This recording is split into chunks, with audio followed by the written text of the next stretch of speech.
uma vinícola portuguesa, a Torre do Frade, uma vinícola alentejana. Nós somos a Alma Lusitana, importadora de vinhos. Estamos situados em Santa Catarina, na cidade de Joinville. Importamos só vinho português e o vinho que importamos temos a exclusividade no Brasil. Hoje temos aqui um ilustre representante da Torre do Frade, Diogo. Boa noite. Boa noite. Diogo Albino. Em particular, e eu, por causa do Albino, faço sempre uma referência, porque nem sempre se encontram muitos albinos de nome. Eu também sou albino, sou Carlos Albino, temos aqui hoje um xará Diogo Albino. Vou deixar para o Diogo para que ele se apresente. Quem é o Diogo Albino na hierarquia da Torre do Frade e que fale também um pouquinho da herdade, uma herdade que está na família há mais de 180 anos, com uma história linda, bonita. E eu digo herdade e não vinícola, porque é um espaço grande que, além de vinho, eles têm lá outro interesse. É uma herdade bem grande, com 3.500 hectares. E então, boa noite, Diogo.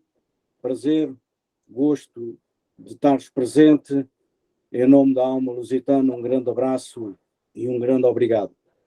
Quem é, então, Diogo Albino na hierarquia da Torre do Frade? Bora. Boa noite a todos.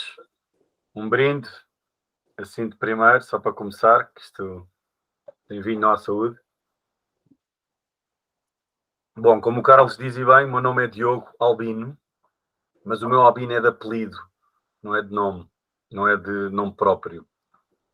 Que eu sou Diogo Bagulho Albino. Também é um nome porreiro no Brasil, o Bagulho. Uma vez fui para o Brasil, fui mandado parar em Salvador, que lá o guarda fiscal olhou para o meu nome e disse: Bagulho! Cara, você é Bagulho. Eu disse: pá, está aqui o meu passaporte, amigo. A minha mãe é Bagulho, o que é que queres que eu faça? É assim. Mas pronto. Portanto, a nossa família é oriunda de uma cidade alentejana que é Elvas, e a nossa herdade fica situada no concelho de Monforte, que é do distrito de Porto Alegre. Okay? E a herdade está na família desde 1839, que veio parar às mãos da família, vem pelo lado da minha mãe, e eu sou membro da quinta geração, sou o primo mais novo da quinta geração, e sou o gestor, o manager, o gajo que faz tudo dentro da divisão vinhos, que a divisão vinhos começou connosco. Isto é um projeto com muitos anos, mas nós ainda somos jovens a produzir vinho. Só fazemos vinho desde 2004. Esta vinha que está aqui atrás de mim foi plantada em 2001. Okay? Esta que está aqui atrás, eu estou mesmo no meio, eu estou mesmo no Alicante Pochê. Aqui deste lado é Trincadeira e deste lado é Aragonês. E aqui no meio é Alicante. Foi a primeira vinha que nós plantámos. E, portanto, nós quando plantamos vinha, portanto, como o Carlos disse bem, a Torre de Frade é um projeto agropecuário, ou seja, o nosso core é a criação de gado com uma raça autóctone, que é a raça alentejana, que é uma raça, no fundo, é uma raça ibérica, e que descobriu-se há pouco tempo, deu origem a uma raça também que é brasileira, que é o Caracu, lá de cima do Nordeste. Descobriu-se que o genoma do Caracu vem da raça alentejana, deve ter sido na altura dos descobrimentos e que se levaram reses alentejanas para o Brasil, e deram origem a essa raça. E pronto, e nós estamos muito ligados a este movimento, que é um movimento que se chama Carne Alentejana. Se algum dia vierem a este lado do mar, tenho todo o gosto em vos receber, que nós temos 2 restaurantes em Lisboa, desta marca de carne, que não pertencem à família, porque Isto é um agrupamento de criadores, que somos 140 criadores, espalhados por todo o Alentejo, e o que temos em comum é que todos criamos este animal em regime extensivo. Só que nós estamos a falar de Portugal e do Alentejo. Isto está aqui atrás de mim, é um deserto. Não parece, mas é um deserto. Ou seja, a partir de maio, junho, não há erva para ninguém. Entra o período seco e entra o calor muito, muito seco. E, portanto, nós temos que ser agricultores se queremos produzir gado. Não é como no Brasil, que é largar o gado e ele vai comendo e vai limpando o que a terra dá, porque a umidade relativa é enorme. E aqui não é assim. Se nós não formos agricultores, a coisa não funciona. E, portanto, nós produzimos muito cereal, porque o cereal dá-nos 3 saídas, dá-nos 3 resultados. Dá-nos a semente que nós vendemos, e nós cá em casa temos acordos com por exemplo, fazemos cevada para a Superboc, para a Central Ser, fazemos trigos duros para a milanesa, para o grupo Cerealis, que se produz pastas e massas. Produzimos trigo mole para panificadoras, para o grupo Sonai, que é o grupo do continente, que são os supermercados em Portugal. Para uma padaria gigantesca que hoje em dia está cá na moda, que é a Gleba. Portanto, temos diversos parceiros. E o nosso negócio era assim. O nosso negócio era business to business. Ou seja, nós nunca trabalhámos ao consumidor final. E quando nós entramos no negócio vinha, porque nós ainda hoje, esta vinha que aqui está, começou com 13 hectares, hoje em dia temos 60 hectares, ok? Só que, como eu estava a dizer há bocadinho aqui aos 3 mosqueteiros, que é os 2 Carlos e o Gustavo, estava-lhes a contar que que isto é um projeto que está a crescer, ok? Ou seja, a filosofia base deste projeto é: vamos tentar fazer o melhor vinho possível com o que temos, porque se ele não se vender, bebemos-lo nós. Temos uma família grande, se o vinho for bom, felizes ficamos. Pronto. Isto é a filosofia base do projeto Torre do Frade de vinho, porque nós, com base nisto que eu vos estava a contar, em termos de negócio, do que é o negócio da herdade, nós começámos por vender uva, exclusivamente uva. Okay? Na altura, para o João Portugal Ramos. Era tudo vendido para o João. Foi o João que nos desenhou a vinha, com o Faia, que é o engenheiro viticultor dele, e, portanto, foi tudo feito assim, tudo na base de vender uva. No entanto, sabem como é que é, não é? O bicho está lá e nós começamos a ver o bicho a nascer e começamos a pensar: porra, mas estes gajos fazem vinho e nós não fazemos porquê? E depois era isto, temos os nossos parceiros todos, temos muitos parceiros, temos uma cadeia de network gigante ao nível industrial. Vamos tentar fazer uma marca nossa, o nosso selo da casa, porque o selo que vocês veem aqui em cima, este TF, que é Torre do Frade, é o ferro com que nós marcamos as vacas no rabo. Vão ver? Aqui na nalga esquerda, normalmente. A ver, é o ferro da casa, que é o ferro com que nós marcamos a cortiça que sai cá de casa, com que marcamos os cereais que saem cá de casa, e no fundo o vinho foi o primeiro produto que vai diretamente ao consumidor e que nós temos uma promessa direta ao consumidor. E este produto nasce, ou esta divisão nasce, com uma pressão, sobretudo, do meu irmão mais velho, que é o Bernardo, que hoje em dia é o nosso viticultor-chefe. Okay? Isto é um projeto 100% familiar, ok? E o Bernardo, na altura, o gajo já tinha acabado a faculdade, o gajo é advogado, o Bernardo, que foi o que teve aí no Brasil, Carlos, foi esse. Sim. E ele é advogado, tem 4 filhos, e o sacana mesmo assim foi tirar as cadeiras de viticultura para o ISA, para o Instituto Superior de Agronomia, cá em Lisboa, durante 2 anos, com os gaiatos de 18 e 19 anos.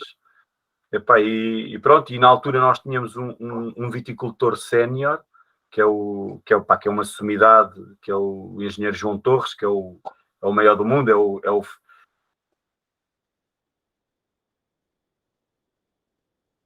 novamente. Eu? Opa, tô. O Diogo deu uma falhadinha no sinal, mas daqui a pouco retorna. Já está alguns segundos, já tinha acontecido antes quando a gente estava na pré-live aqui. Mais um brinde. Diogo, estava falando que tinha um. Voltaste agora, Diogo. Está a mudar de rede outra vez.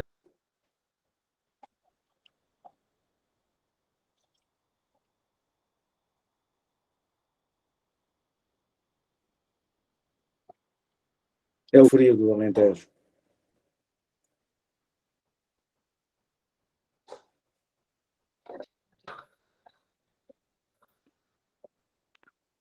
Tá um pouco... Já voltou. Já voltou, Diogo. Desculpa. Está de volta. Desculpem, pá. Aqui está muito frio, pá. Não está... E já tá tarde, 11 já tá, da tá? noite em Portugal, a internet já tá indo dormir também. Não, pá, está muito frio. Eu estou longe, eu estou aqui a ligar um router, mas o sacana parece que chegou. Deixa-me lá ligar ao gajo. Não, agora está. Tá funcionando, Espera aí, Diogo. eu vou-me ligar outra vez. Agora está ótimo. Ou estava. Enquanto isso, eu bebi um golinho.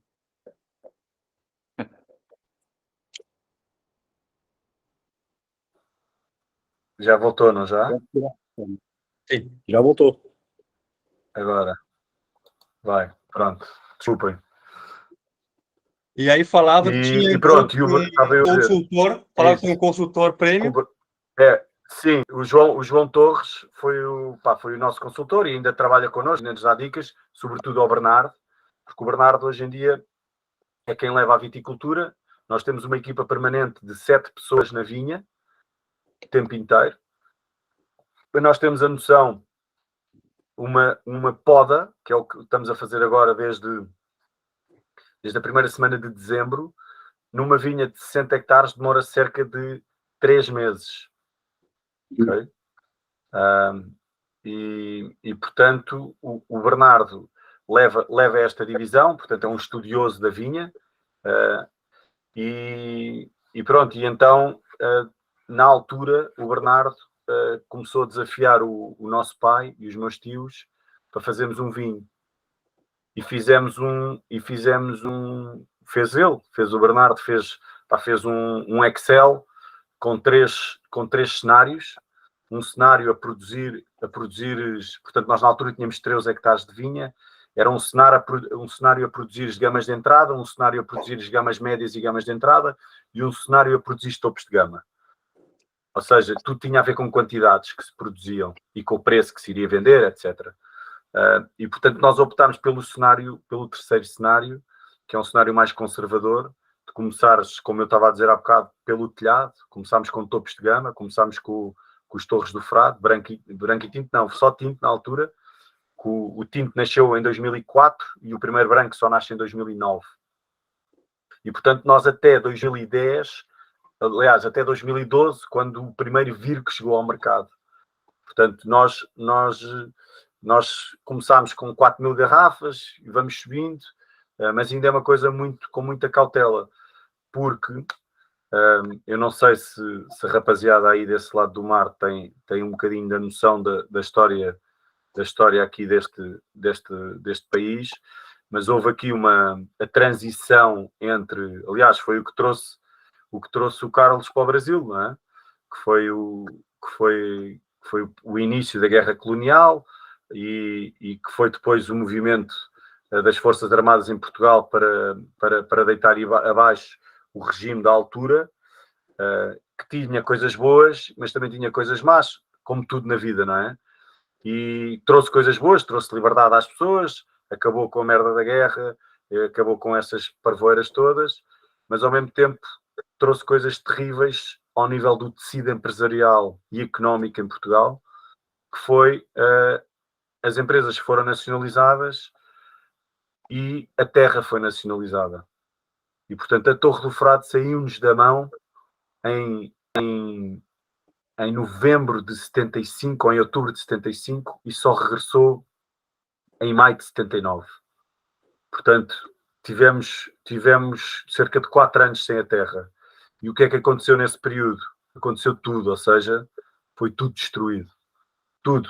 Quando os meus pais voltaram em 79, não havia uma vaca, não havia um trator, não havia uma máquina agrícola, não havia nada. Foi tudo sacado, tudo chupado, tudo, porque o movimento ocupacionista era um movimento de índole comunista. E, portanto, era a lógica de, pronto, pá, havia pouca sensibilidade, havia pouca técnica e, portanto, foi sugar os recursos que lá havia até não haver mais.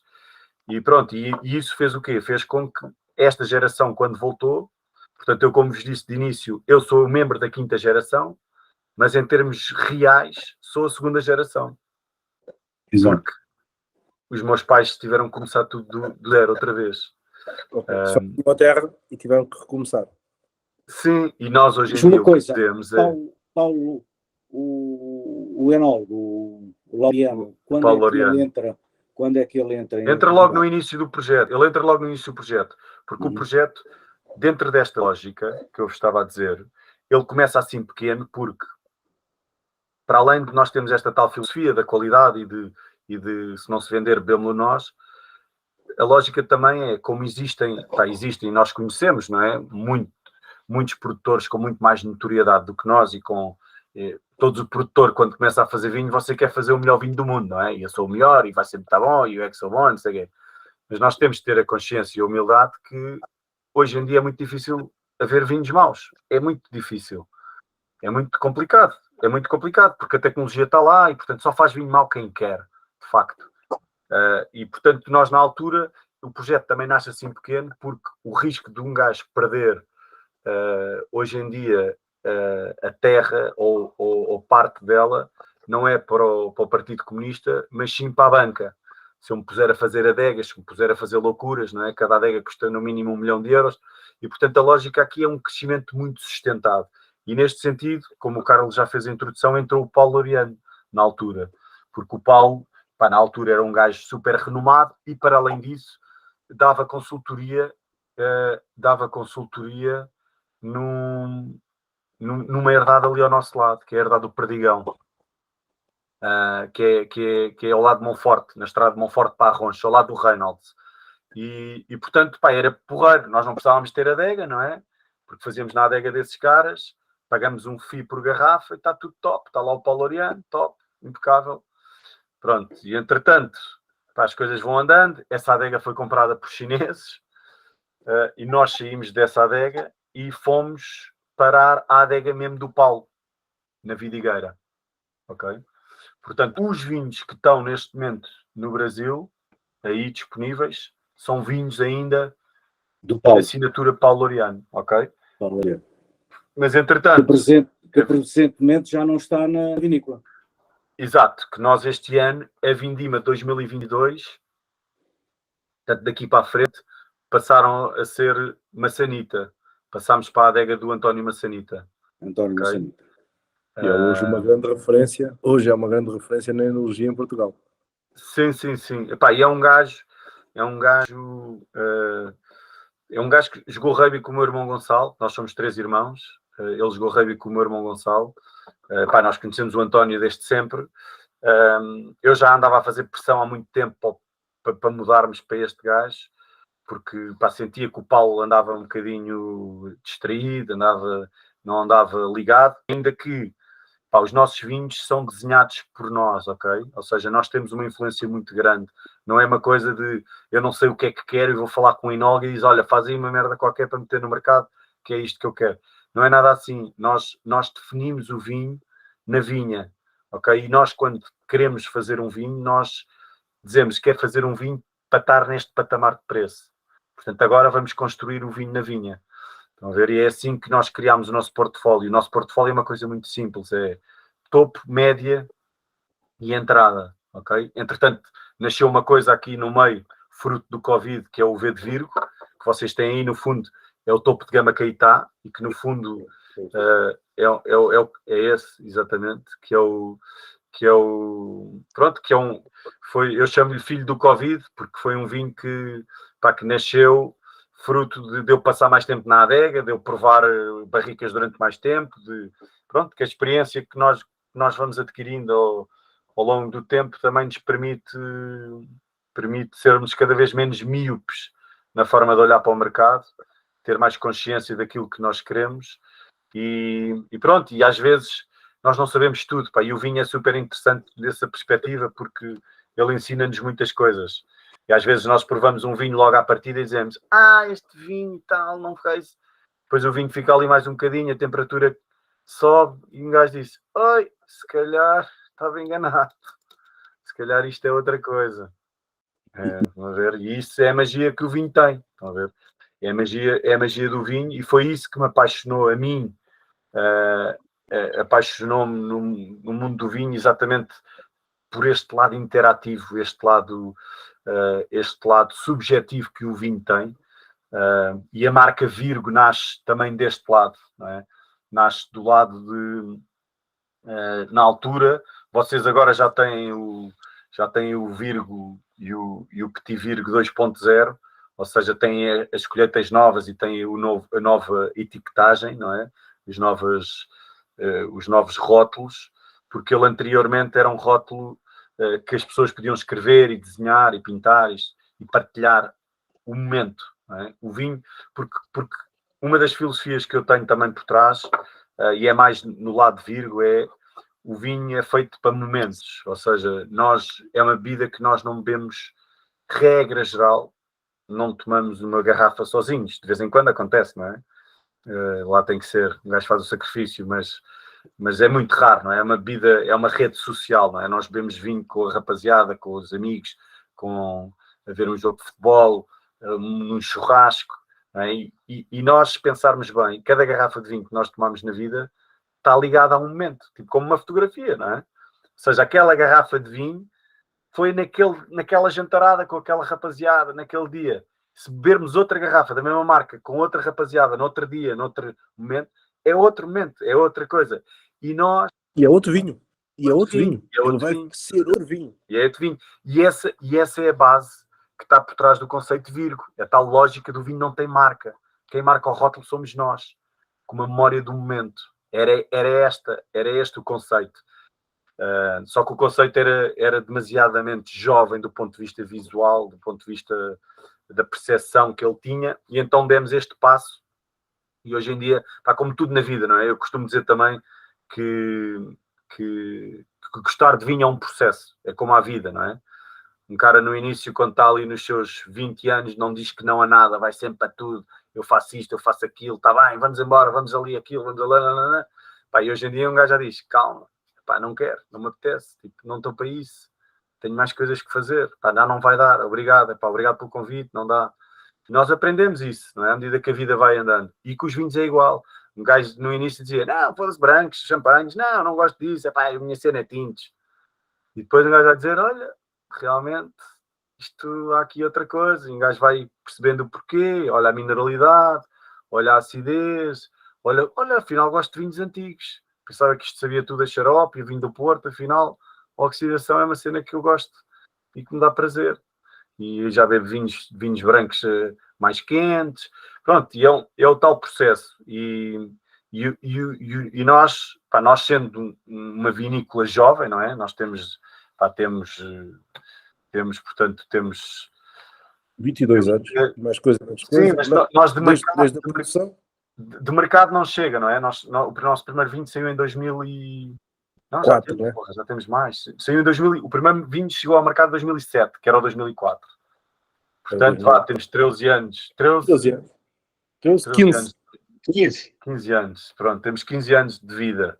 Portanto, um gajo com 15 anos sabe o quê da vida? Não sabe nada. Não sabe nada. Sabe muito pouco, né? Está a aprender. Começou a cheirar. É o gajo que começou a cheirar agora. E pá, e nós estamos assim também. Ô, Diogo, nós agora... e aí... Desculpa, pode seguir. Diz, Gustavo, diz. Não, porque esse conceito dos rótulos, ele tem aquelas linhas de costura, né?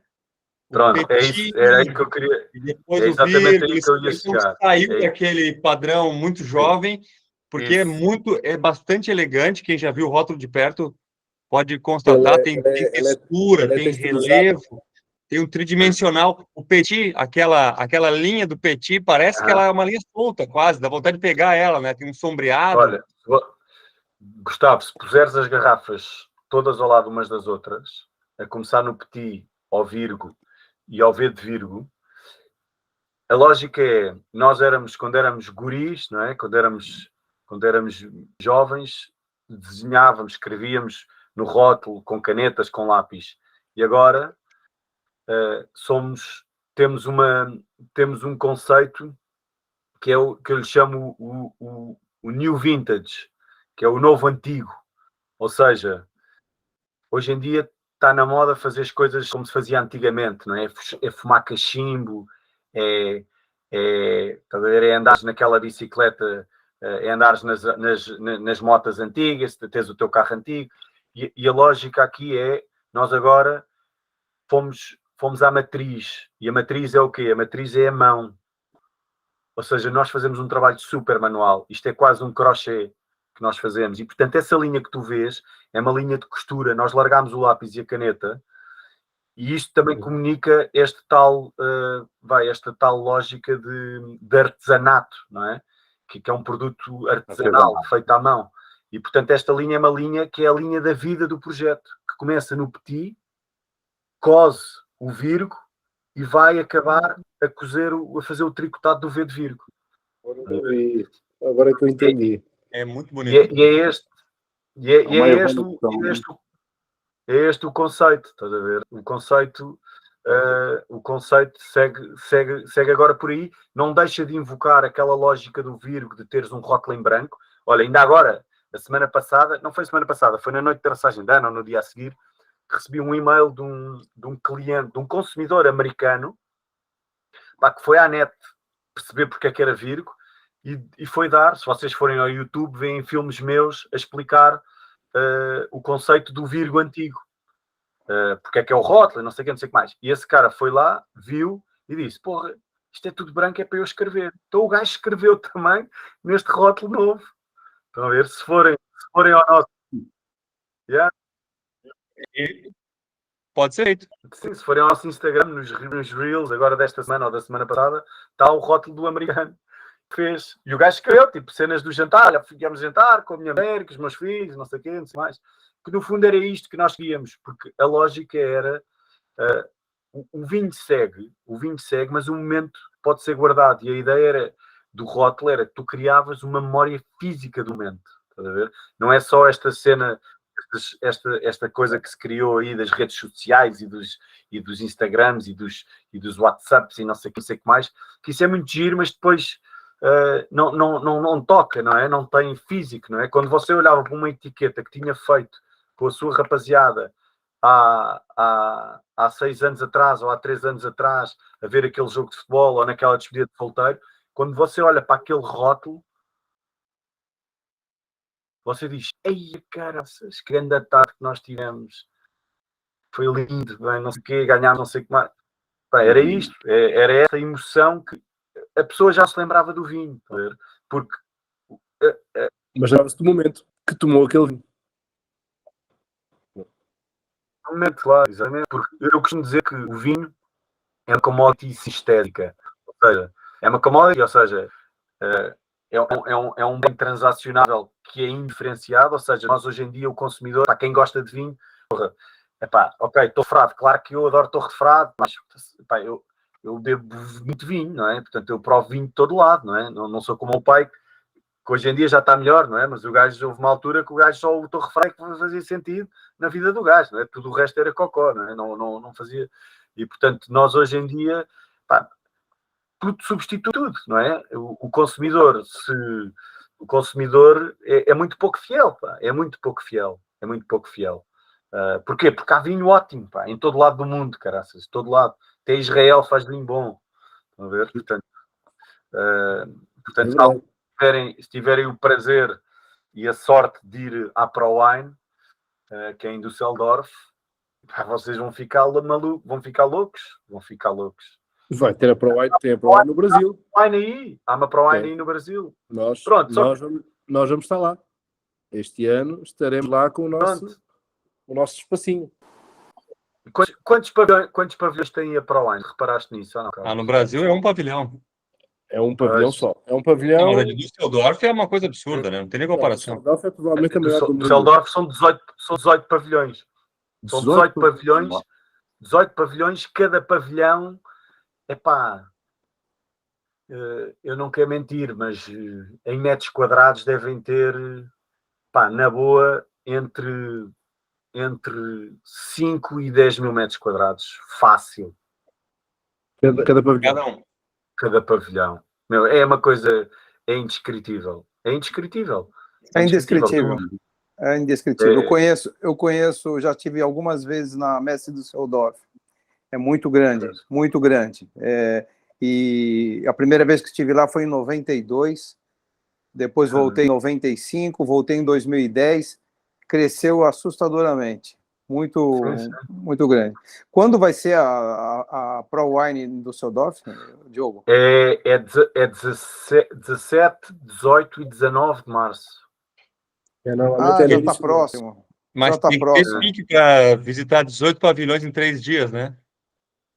Haja É perna, assim, né? Gustavo, aquilo não podes, não Fígado. consegues fazer tudo. Aquilo quando lá vais, tens que ir, comprador, tens que ir com foco, não é? Claro, Tens que ir com foco, claro. tens que ir com uma lista muito bem feita, senão perde. Senão, E eles é têm como muitas reuniões de negócio também, né? Eles já têm tudo agendado tudo. previamente. Aquilo é super profissional. É super Sim. profissional. É. Eu este ano, por acaso, este ano vai ser o primeiro ano, pá, em 10 anos que eu não vou. Vou-me baldar. Este ano não vou. Eu lembro que o Filipe da Devesa nos comentou como é que era lá. Assim, ó, as reuniões estão todas marcadas. Tu já inicias Sim. lá o dia, já sabes as reuniões todas marcadas. Sim. Sim. E aquilo é das 9 da manhã às 6 da tarde, sem parar. Que começa domingo, segunda e terça. Estão a ver? É domingo, segunda e terça. Aquilo não é cá, pá, não há cá perdas de tempo. E nós depois também, se tu quiseres provar coisas, pá, que é fundamental, não é? Que é a parte também porreira daquilo, também tens que estar bem, perceber bem o que é que queres ir provar. Estás a ver? Porque aquilo o ano passado, ou seja, 2022, portanto, a ProWine com a porcaria do Covid não houve durante 2 anos. O ano passado, Portugal foi parar a um pavilhão que era na cauda da feira. Tu, quando entravas na feira, de qualquer porta, tinhas que andar 1,5 km até chegar ao pavilhão de Portugal.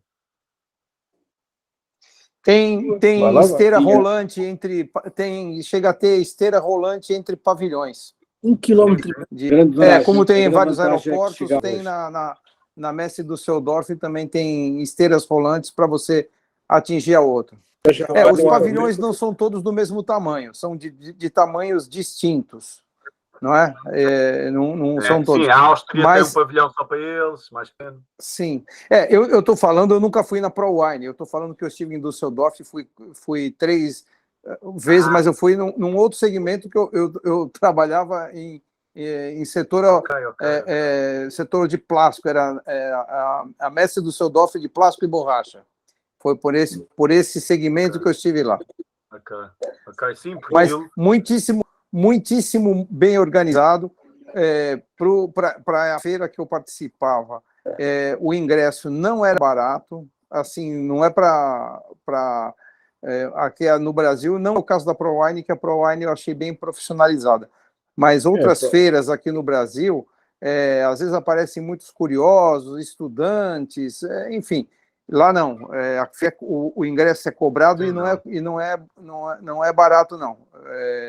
Me parece que para 3 dias, eram coisa de 180 euros, algo assim, não sei.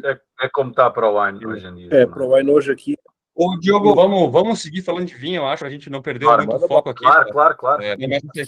Então, tu falou que aí atrás de ti tem uma vinha que tem Alicante Bouschet, Aragonês Trincadeira.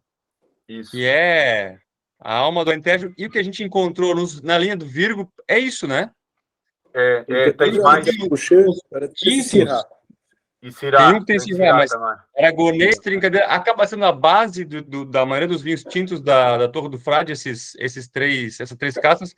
E depois nos conta o que mais foi acrescido aí nas novas plantações, o que mais você tem de castas aí na propriedade hoje em dia. Pronto, nós temos, Gustavo, portanto, as primeiras castas foi Aragonês, Alicante, Trincadeira e Syrah. Já tínhamos Syrah no início também. Cerca de 1 hectare e pouco. Só que, entretanto, eu vou começar do início, não é? Portanto, isto foi 2000, 2001. Nós depois, a essa altura, em 2010, acho eu, Não, mentira. Depois, em 2007, do lado de cá da estrada, do outro lado, ou seja, à frente desta vinha, plantámos branco. Ok? Plantámos Viognier e Arinto. São 6 hectares e meio, 6 hectares, 50. Depois, em 2010, arrancamos 3 hectares ou 2 hectares de... Não arrancamos. Reenxertámos 2 hectares de aragonês em Antão Vaz. Isso, tá. Ok? Ficámos com 3 brancas, 3 castas brancas. E depois, um bocadinho mais à frente, que eu tenho ideia que foi para aí em 2014 ou assim, reenxertámos 2 hectares de trincadeira em Sirá. Ok? E depois, porquê? Porque a trincadeira, o aragonês está com um desafio muito grande no nosso Alentejo, que é, o aragonês é uma casta, portanto, aragonês é o tempranilho em Espanha, não é? Tempranilho é temprano, é uma casta temprana, é uma casta que amadurece muito cedo. E não é que ela amadurece muito cedo, por acaso. Ou seja, é uma casta, por acaso até é tardia no ciclo, só que depois o final é uma sprinter. A ver? Não faz a maratona, a gaja faz um sprint e adianta-se sempre. E o que acontece? É uma casta muito mole, perde a acidez com muita facilidade. Para nós percebermos, vou fazer uma imagem que é, imagina, eu tenho aqui um bago na minha mão e a casca, a pele da uva sai como um todo. Estão a ver? Ficamos só tipo com a grainha e com a polpa, pá, e a pele sai toda nessa altura. Tipo, é super mole. Estão a ver? E portanto tem estado a perder alguma preponderância. Nós tínhamos imenso aragonês e fomos percebendo que o aragonês, de facto, pá, falta-lhe fibra para aquilo que nós queremos nos nossos vinhos. E então temos estado, foi por isso que fizemos o tal Antão Vaz no aragonês.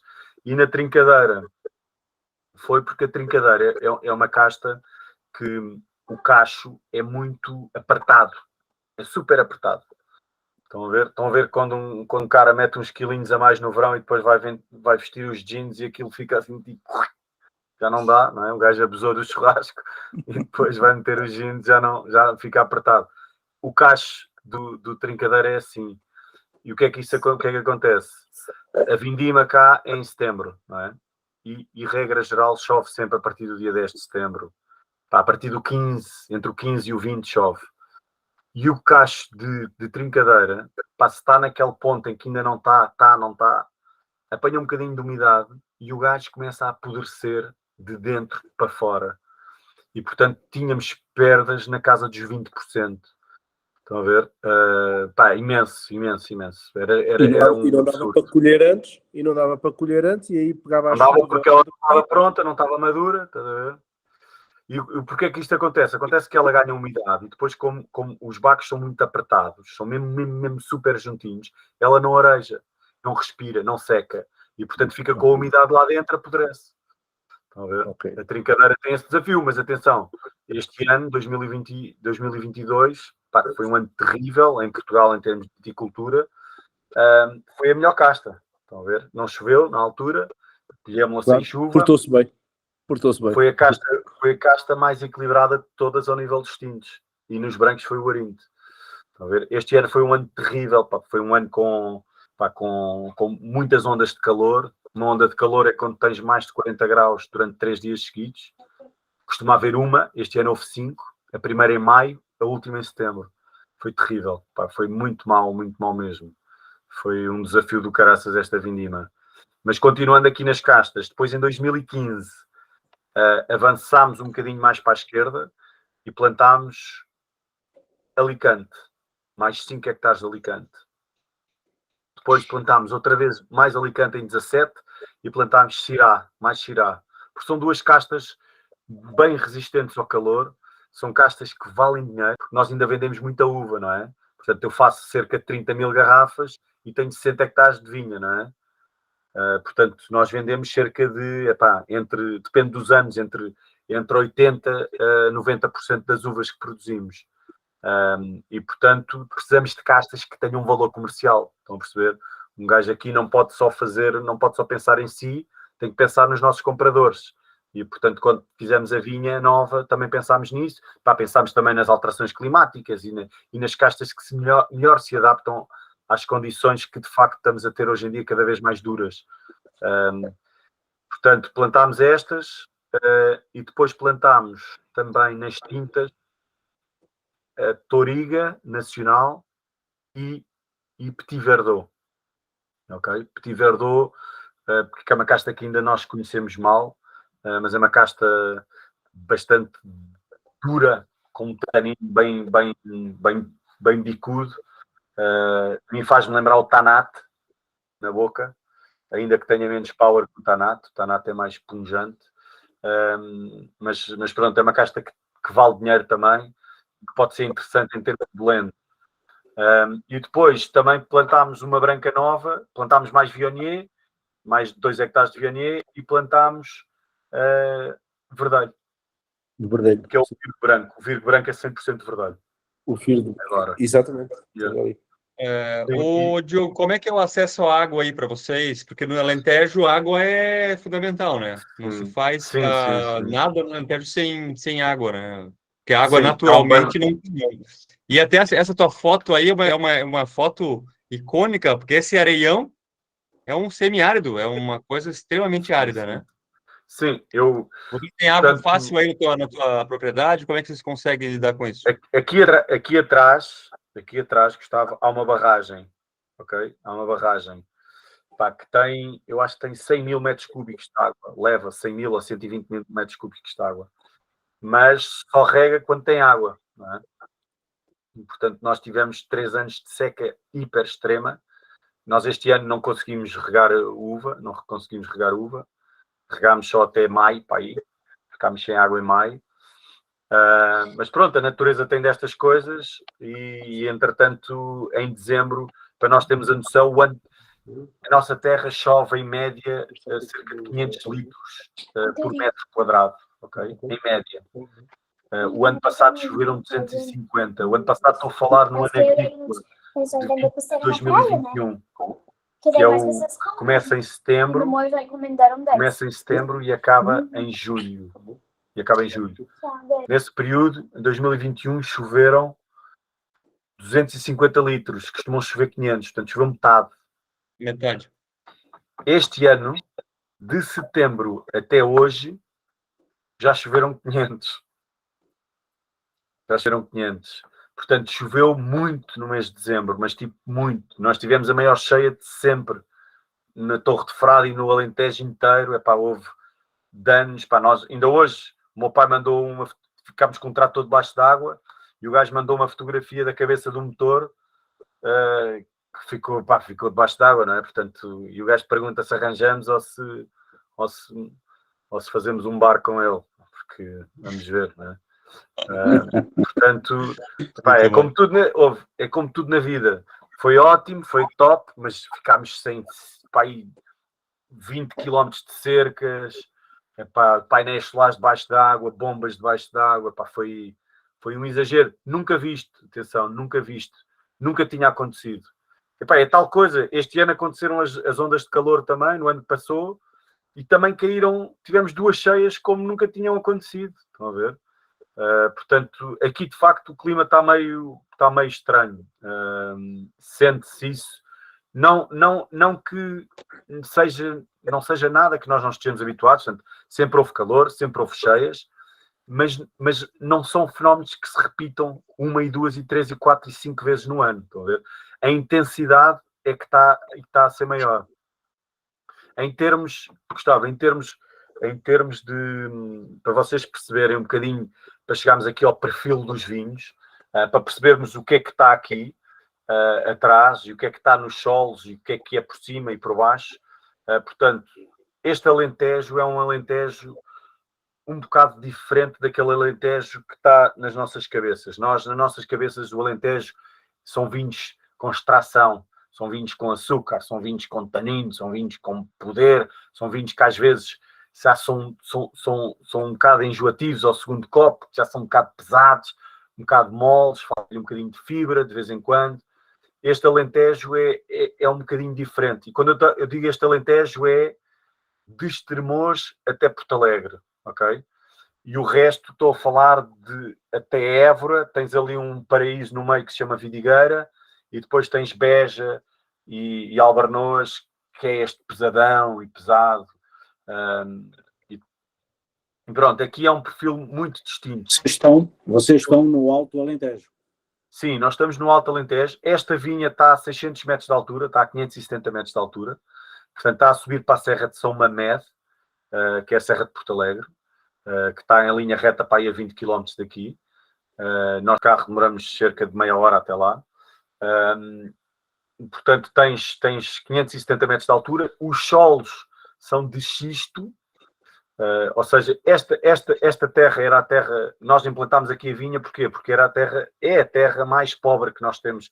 Aliás, a nossa terra é toda uma desgraça aqui, nesta herdade. É uma terra pobre, tem a ver com a falta de recursos hídricos, não é? Tem a ver com as amplitudes térmicas que nós temos. Porque... É o ideal para a vinha, não é? Quanto mais pobre, mais árida, melhor para o vinho. Sim. Aqui o que tu tens isso, tens amplitudes térmicas ridículas, ou seja, no verão tens dias de 40 graus, à noite ela vai para os 15, 20 graus, estão a ver, que a vinha quer isso. Agora, neste momento, enquanto nós falamos, aliás, hoje de manhã estavam menos 3 graus lá no monte. Menos 3? Menos 3, sim. Estás a ver? E o gajo chegou, este ano no verão chegou aos 48, lá. E hoje foi o dia mais frio, com menos 3. Portanto, isto é um deserto autêntico. Estão a ver? É um deserto autêntico. Portanto, os vinhos representam isso, de facto. Ou seja, são vinhos mais elegantes, mais para o lado. Eu costumo dizer que, imaginem que vocês estão a comer um picante de fábrica ou um gindung natural, não é? O gindung natural, que é o picante natural, o piripiri natural, é um picante que você põe, ele pica, de facto, mas o sabor do alimento está lá, a elegância está lá e ele ataca-nos a boca de trás para a frente. E os nossos vinhos é exatamente isto, o perfil. São vinhos super elegantes. Você sente que está lá a potência, mas é uma potência que vem de trás para a frente. Ela não rebenta, o tanino não entra e não rebenta a boca toda logo à entrada. Estão a ver? São vinhos com fibra, são vinhos... o nosso reserva que está no mercado hoje em dia, o grande reserva, é um 2008. Estão a ver? É um 2008. E a malta fica louca com esse vinho. Ainda esta semana tive um clube de enófilos, que é uma confraria que os gajos que se chama Grainha, que me falaram através do Instagram, porque das provas que eles fazem, que fazem 5 ou 6 provas por ano, o vinho que mais gostaram o ano passado lá na confraria foi o 2008.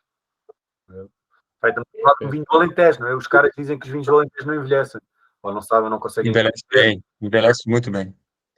Bom, vamos falar dos vinhos que a gente tem na nossa linha, então, porque vamos falar do Petit, branco. Petit Virgo branco. Yes, vamos. Então vá. Petit Virgo branco é Antão Vaz e Arinto. Portanto, mesma coisa, é um vinhos secos, ok?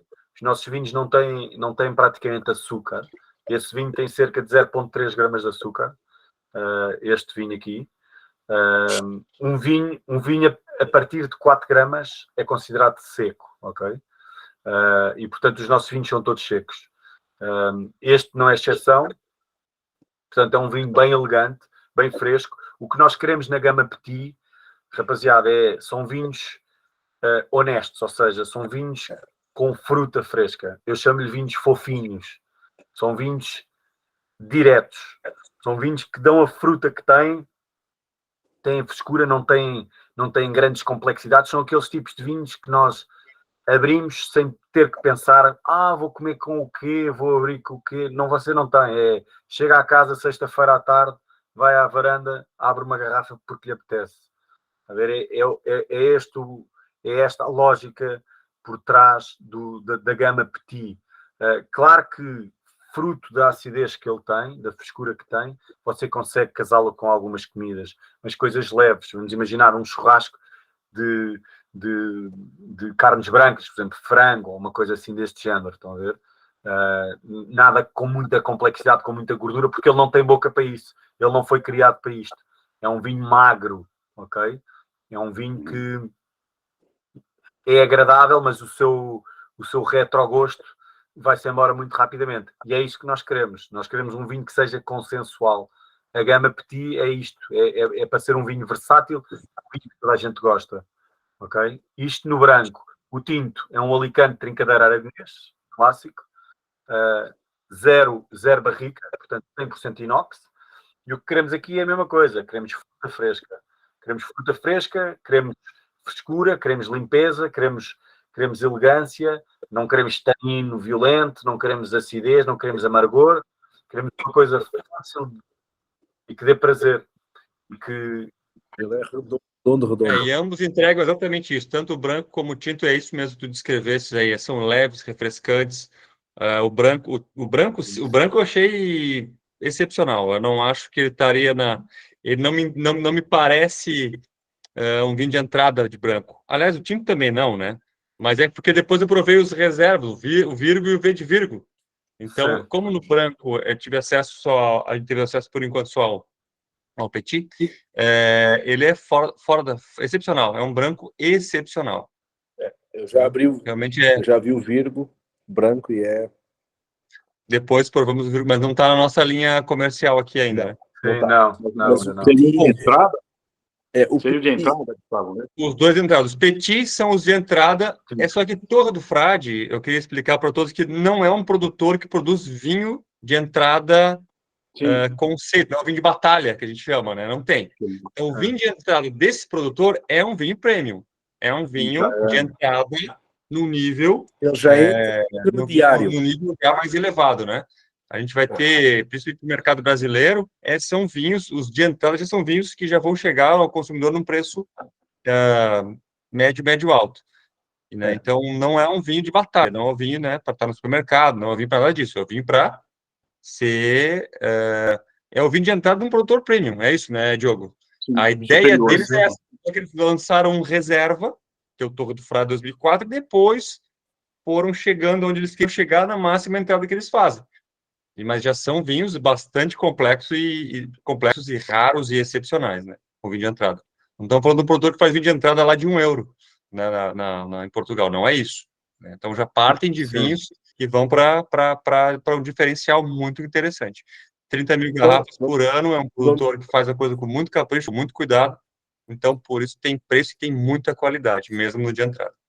Vamos passar. Diogo, vamos passar para o Virgo, então? Virgo. Sim, vamos passar a linha Virgo. Virgo é a gama média, ok? É a nossa gama média, que nós temos em tinto, branco e rosé, mas vocês aí no Brasil só têm ainda o tinto. Portanto, este vinho é um Alicante Trincadeira Aragonês e Syrah.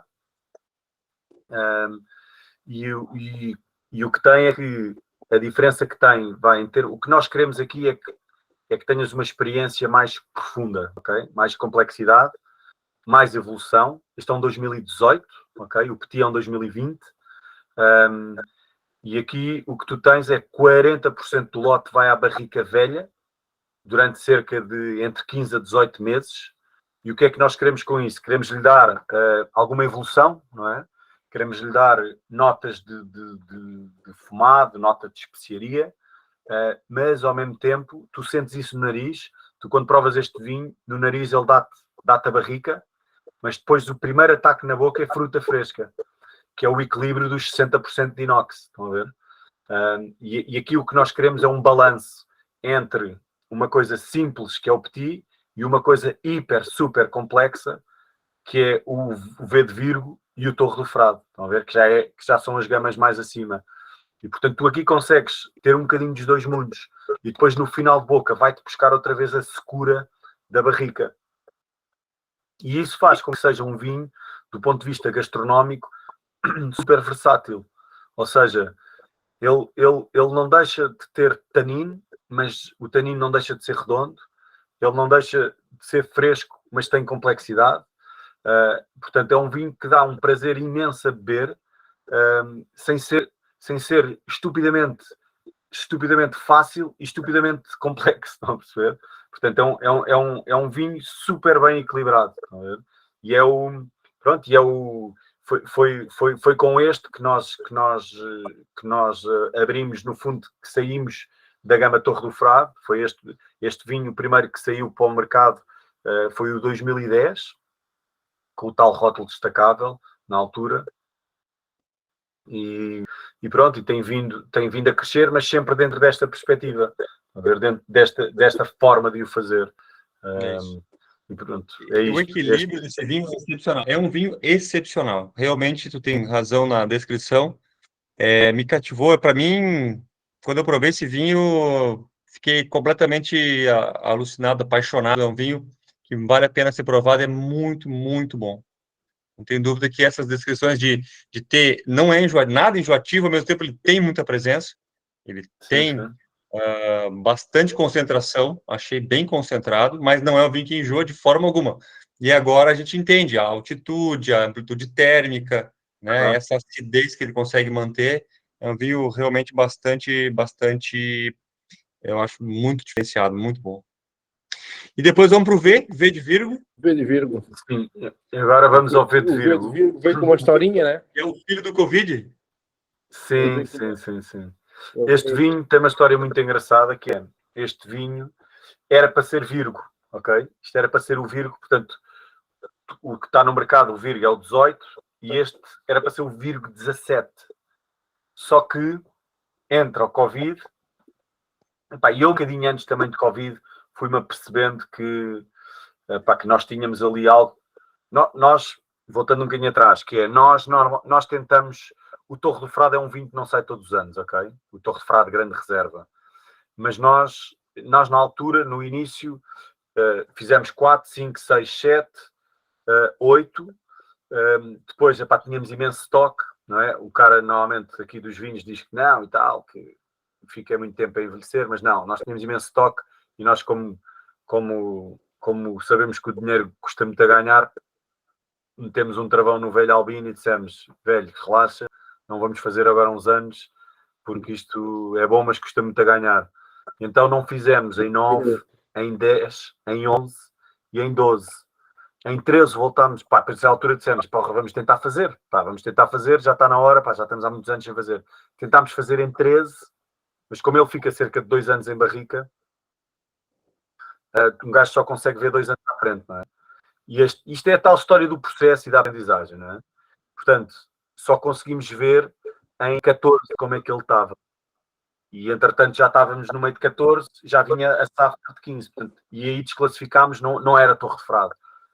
15 voltámos a tentar fazer, também não foi.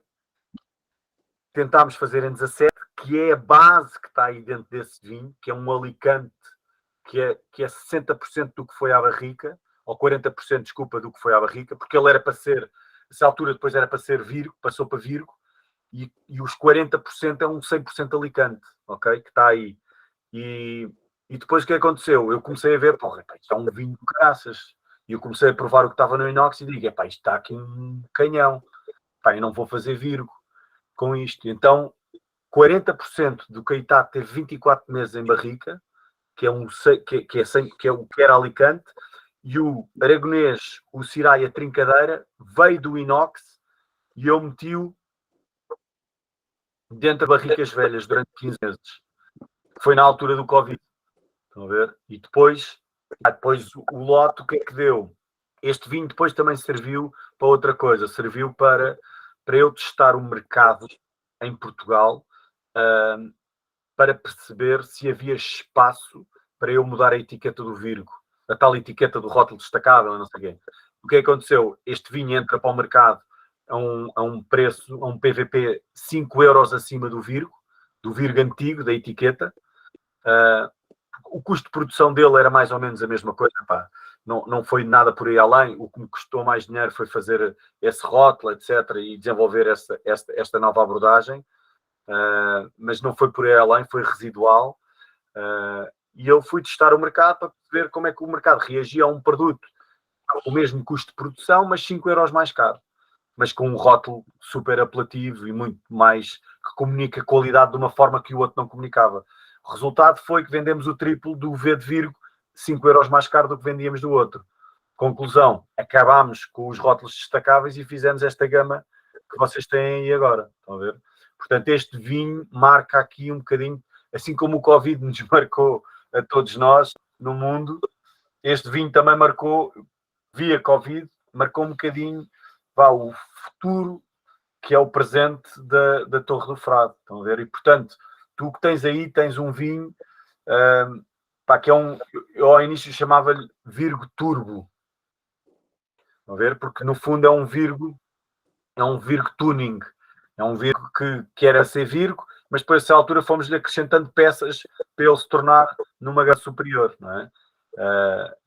Portanto, metemos-lhe barrica, concentrámos o Alicante, fizemos tudo, e portanto é um vinho que tem uma complexidade muito acima do normal.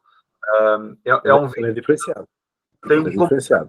Tem um comportamento no copo que é uma coisa que eu nunca tinha vivido na minha vida, nos meus 15 ou 16 anos de mercado de vinhos, que é um vinho que cresce no copo. Não só do ponto de vista aroma, ok, está fechado e tal, ele cresce, normal, não é? Isso todos os vinhos fazem. Mas na boca, é um vinho que ao início parece uma coisa e passado 10 minutos é outra completamente diferente, passado 20 é outra. E quando eu digo a outra, não é só em termos de desenvolvimento, é em termos de potência na boca. O vinho parece que ganha músculo. É uma coisa que eu não vos sei explicar o porquê, e o Paulo Loriano também não me soube explicar porquê. O gajo inventava merdas, mas eu não invento. Eu não sei de facto o porquê. É o vinho que é assim. Este vinho é assim. É um vinho que dá imenso prazer. É um vinho que eu lhe chamo, nós a partir do Virgo para cima, eu chamo de vinhos interativos, porque são vinhos que interagem connosco. Estão a ver? A prova é rica, não é? É uma prova que está constantemente a crescer. E este vinho é muito surpreendente por isso. E aproveitem no bem que não vão ter mais desse, porque já não há. O que foi é o que há. É o que há. O próximo vai ser um 2019, que está uma bomba. Está uma bomba. Uma bomba mesmo, no verdadeiro sentido. Mas a linha do V de Virgo continua, né? Não me dá um susto desse agora. Não. Este aqui virou 19, 17 virou 19. Vai ser 19. A oportunidade de tomar juntos, os 3 sócios, e eu não sei se tomei algumas coisas muito parecidas, é diferenciado. Sim, esse vinho está top. É fora da curva. É fora da curva. Sim. Pronto, e foi aquele, eu também lhe chamo, é aquele filho não planejado, estão a ver? Foi um filho que aconteceu, estão a ver? Foi aquele pacal no casamento, mas que depois no final toda a gente ama, não é? O Cristiano Ronaldo também era assim. A mãe não queria ter e está aí. O Cristiano Ronaldo também era assim. É um bocadinho isso, mas este vinho claramente foi uma coisa muito, muito interessante que nos aconteceu, e nós hoje em dia, porque nós tínhamos a gama definida, não era? Tipo, a lógica era entrada, média e alta. E pronto, e este cara vem entrar aqui no meio, vem baralhar aqui um bocadinho as contas da herança. Mas ele fica na alta. Ele fica na alta e o Torre do Frade reserva fica na alta também. Não, está no caminho, mas tu provares, é ir quando provares tudo em escadinha, vais ver que do V para o Torre também há um salto gigante, de complexidade, de profundidade, não tem nada a ver, não tem nada a ver. Agora vai ser mais difícil, porque o 2019 é um canhão que vem aí, tem 16 graus de álcool, tem 15,9 de álcool. Só que tem uma frescura inacreditável, tu não notas o álcool. Na etiqueta vai em 15,5. Okay. Porque este tem 13,5. Em 13,5, Este tem 13,5. Vamos ter a oportunidade de provar em maio. Em maio a gente tem a oportunidade de fazer essa. Sim. Vou rotulá-lo, se Deus quiser, daqui a 2 semanas, este 19. Então, estaremos aí para prová-lo. Em maio estaremos aí. Muito bem, meus amigos. Acho que foi uma hora aqui super proveitosa, passou voando. Eu acho que a gente vai encerrando para não ficar muito extenso. Lá em Portugal já é meia-noite passada. Sim. O Diogo tem que podar mais alguns hectares de vinha amanhã de manhã cedo. Tem muito trabalho pela frente ainda. Exato.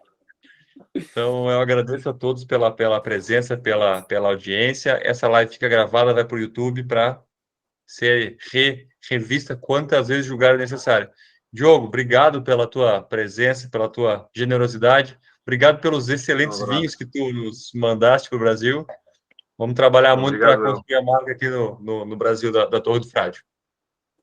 Claro. E contem connosco. Eu já disse isto ao Carlos mais de uma vez. Contem connosco para tudo o que for preciso, seja em idas aí, seja tudo o que seja. E isto é uma coisa importante para o grupo todo, que é quem tiver clientes que venha a Portugal, não só de visita à vinícola, mas imagina que eles vêm só passear e passam em Lisboa, mandem-nos ao restaurante ter connosco. Nós temos 2 restaurantes em Lisboa e a rapaziada vem a Lisboa sempre. E, portanto, e nós recebemos e temos todo o gosto. E isso faz, porque vinhos, aliás, como qualquer negócio, não é? Os negócios são pessoas, não é? Mas os vinhos ainda mais, não é? Vinho ainda mais, porque existem rostos por trás dos vinhos, existe história, existe família. E quando se vive isso, as pessoas tornam-se embaixadoras da marca. Tornam-se embaixadoras. E é bom para todos nós que aqui estamos.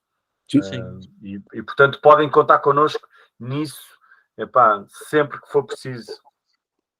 Portanto, essa via está aberta. A Jucimar quer saber o nome do restaurante, Diogo. Sim, o restaurante chama-se Vicente, hoje em dia chama-se Vicente by Carne Alentejana. Vicente by Carne Alentejana. Pessoal, está aberto a perguntas, como sempre, né? Um desses restaurantes fica na Praça de Touros, no Campo Pequeno. No Campo Pequeno. Exato. Portanto, é uma referência, é fácil.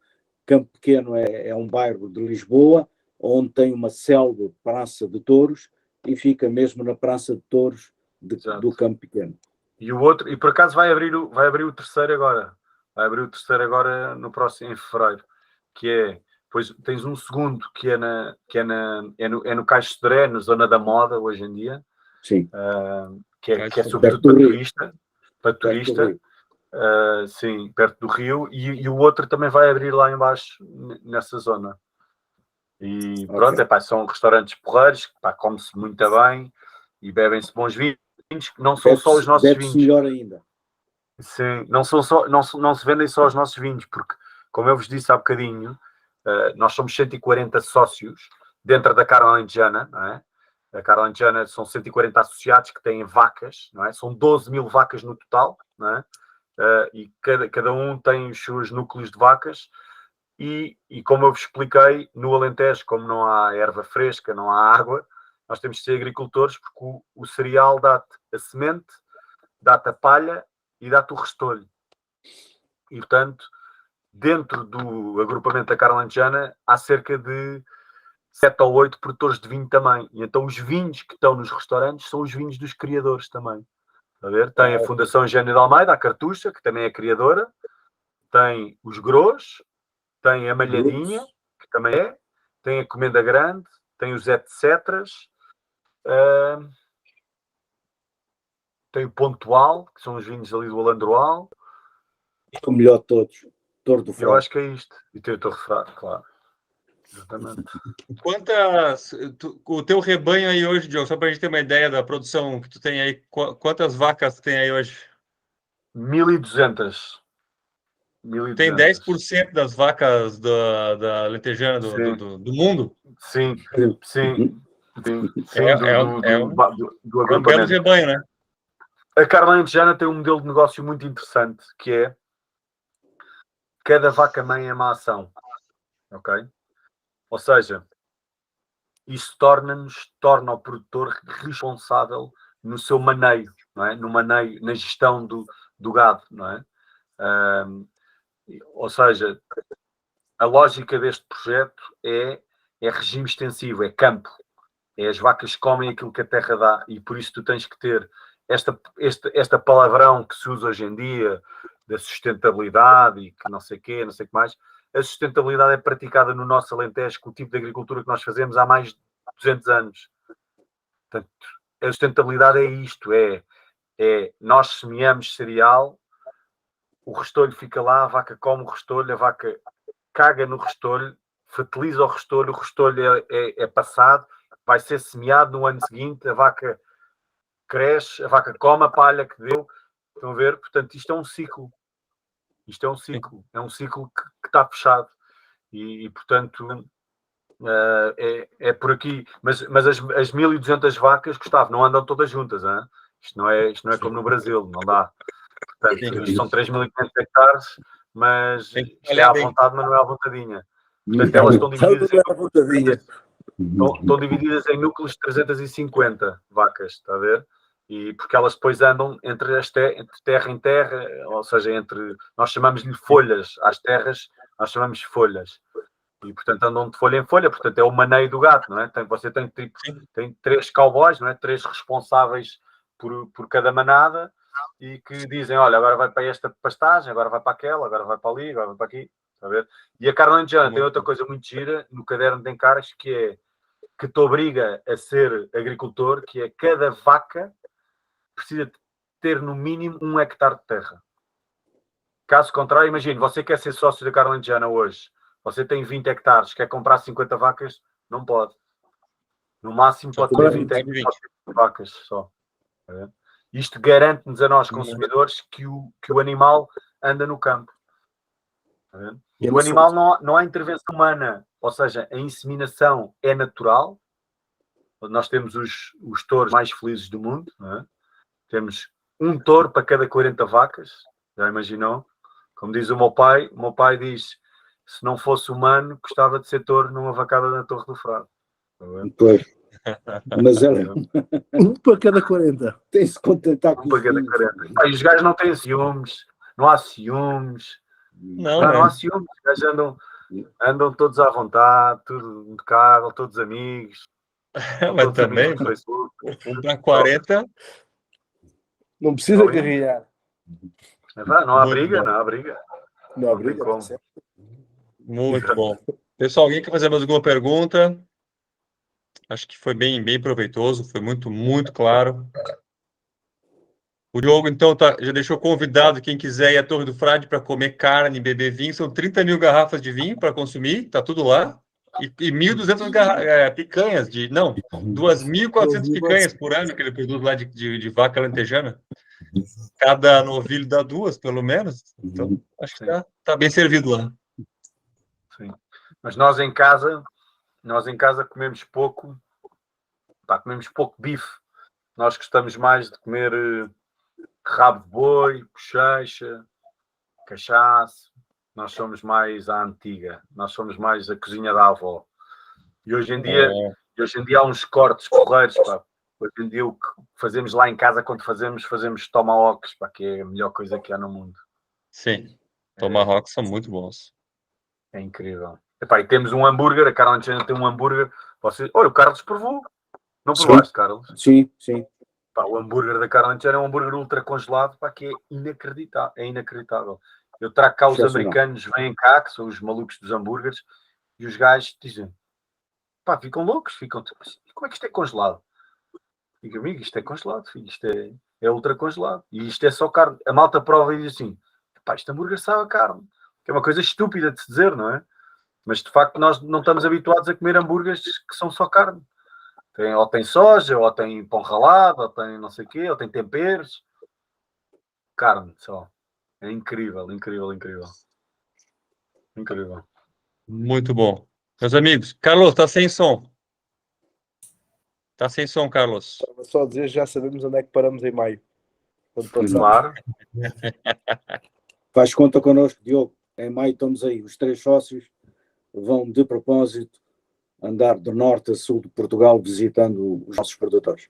Só para beber água. Bora.